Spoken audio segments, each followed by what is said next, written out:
Dr. Caldwell, I've seen a couple of your videos in the past, and one of them I thought was interesting that you said every cancer can be cured in 2 to 6 weeks. Can you talk a little bit more about that, and what are some of the ways that that's possible? In my experience, every cancer can be cured in 2 to 16 weeks. Some cancers can be cured in minutes because every doctor in the world that's in office for 20 years or longer knows cases of spontaneous healing. There's even a book out called Spontaneous Healing by a guy I really don't like, and just stating that there are cases of spontaneous healing. That means if it's possible, we just have to find a way to access this. That's number one. So we all know about these. It also happened very often when people go to Lourdes or to these religious places, and it's not really the place that cures them, it's the expectation and the way to that place that cures them. The second, you get rid of acidosis and toxemia. The second, the body gets alkaline and oxygen rich, with juicing a lot of greens like chlorophylls. Everything that's green has a lot of chlorophyll, gives the body a lot of oxygen. Getting your body alkaline with good calcium, with good nutrition, with good trace supplements, trace minerals, will help to alkalize the body. So that means the second you are alkaline, the cancer already stops. It can take a couple of days, a couple of weeks, but it stops. You get the body to a healing pH level, which the pH scale goes from 0 to 14, so 7 is neutral, and you need to be slightly alkaline. 7.36 is ideal. But in the healing phase, you should go up to 7.5. It's a little bit over-alkalizing the system. A great friend of mine, Dr. Martin in Germany, is using oxygen more step therapy, for example, where you take the blood out, they get ionized oxygen, and to lead the blood back in. And you do this 12 times, and you have basically brand new blood like a newborn baby. So you already eliminated the lack of oxygen. You see the blood coming out looks like black. They put the oxygen in, and it becomes pink. And it's like legal doping. You get it, and you feel so energized, and you're so vital. And there are, we know basically with what I used, what my MDs in Europe used is vitamin C injections, intravenous vitamin C injections, 100 cc's a day, 3 times a week. That's what we used in certain cases more often. And very often, believe it or not, in my personal experience, the tumors or the cancerous growth was basically gone within a couple of days.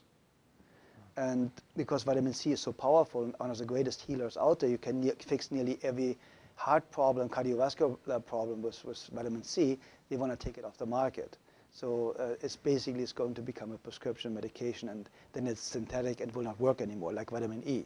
Vitamin E basically helps you to cure very easy and fast blood pressure problems in any way, shape, or form. That's why they made a study with artificially created vitamin E, chemical created vitamin E, said, see, it doesn't work. No, of course not. Chemicals don't work.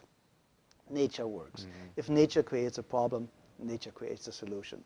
Very simple and easy. If it didn't exist 100 years ago, you don't need it today. It's very, very simple. And when you want to help somebody to educate themselves, to eliminate his or her own cancer really, really fast, I would basically start instantly with a vegan diet or with a raw food diet. My friend Paul Nissan is one of the greatest raw food chefs. He has fantastic books out there about raw food, so it's accessible for a couple of bucks how to do it. He has free videos all over his website. And I would go instantly on a raw food diet. I would go make sure, if I don't have a very rare kidney disease, to drink a gallon of water a day with half a teaspoon of sea salt in it a day, because we need salt for every body function. We need electricity. And this electricity can only be produced with enough salt, basically. So if you have a lack of salt, you have a blood pressure problem. See, and we're not supposed to have salt, though, too, especially if we have high blood pressure. That's what we're told. Okay, it's the opposite. The problem is they are talking about table salt. Very often, table salt is 1/3 glass, 1/3 sand, and 1/3 salt. So the glass or the sand is scratching the arteries, and they start to bleed. So now cholesterol goes there to stop it from, make you survive, to stop it from bleeding, so that you don't bleed to death internally. So now they say the cholesterol all of a sudden is the cause of the high blood pressure because it narrows the blood ways. And that's completely absurd because you die of not enough cholesterol. You do not die of too much. There are people with a cholesterol of 600, perfectly healthy, never been sick in their lifetime. So what do you do with a patient in a burn unit? You give them 20 to 25 hard-boiled eggs a day because they know only cholesterol can rebuild brand new healthy cells really, really fast.